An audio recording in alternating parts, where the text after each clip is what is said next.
दोस्तों, संसार में जब भी प्यार का नाम लिया जाता है उसमें भगवान श्री कृष्ण और राधा का नाम सबसे पहले लिया जाता है।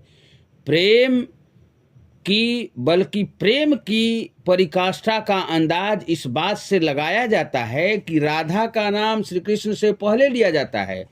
इसके अलावा श्री कृष्ण की 16,108 पत्नियां होने के बाद भी राधा रानी का नाम श्री कृष्ण से पहले जपा जाता है। कृष्ण अगर शब्द है तो राधा अर्थ है, कृष्ण गीत है तो राधा संगीत है, कृष्ण अगर बंसी है तो राधा स्वर है, कृष्ण अगर पुष्प है तो राधा उस पुष्प की सुगंध है।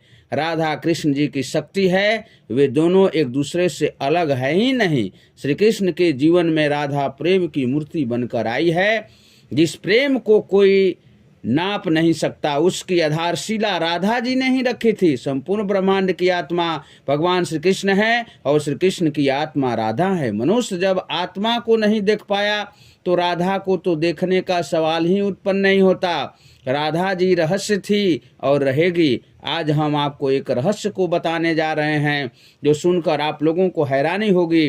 राधा रानी श्री कृष्ण की प्रेमिका थी, तो ऐसा क्या हुआ जिन्होंने अपने प्यार को ही श्राप दे दिया? वह कौन सी वजह रही होगी जिसके कारण उसको ऐसा करना पड़ा? जानते हैं पुराणों में उल्लेख उस रहस्य को। दोस्तों, पुराणों के अनुसार सृष्टि से पूर्व दिव्य गोलोक धाम में निरंतर रास विलास करते करते एक बार देवी राधा के मन में एक पुत्र पैदा करने की इच्छा हुई और इच्छा होते ही पुत्र की उत्पत्ति भी हुई। अब परम सुंदरी का पुत्र भी परम सुंदर हुआ। एक दिन उसके पुत्र ने जमाई ली, तभी उनके पुत्र के मुख से उसके पंचभूत आकाश पाताल वन पर्वत वृक्ष अंतत्व अहंकार प्रकृति पुरुष सभी दिखाई दिए।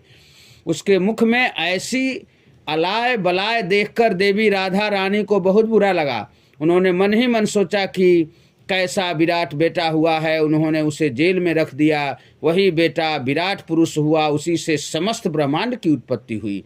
राधा रानी का अपने पुत्र के प्रति ऐसा व्यवहार देखकर श्री कृष्ण को अच्छा नहीं लगा और उन्होंने राधा रानी को कहा कि तुमने अपने पुत्र के साथ ऐसा गलत बर्ताव किया, इसलिए मैं तुम्हें श्राप देता हूँ कि भविष्य में तुम्हें कभी संतान होगी ही नहीं। और ऐसी वजह राधा रानी का नाम कृशोधरी पड़ा। उनका पेट कभी बढ़ता ही नहीं। श्री कृष्ण के द्वारा राधा को दिए गए श्राप के बारे में आप क्या कह रहे हैं? कमेंट बॉक्स में बताएं। Thank you.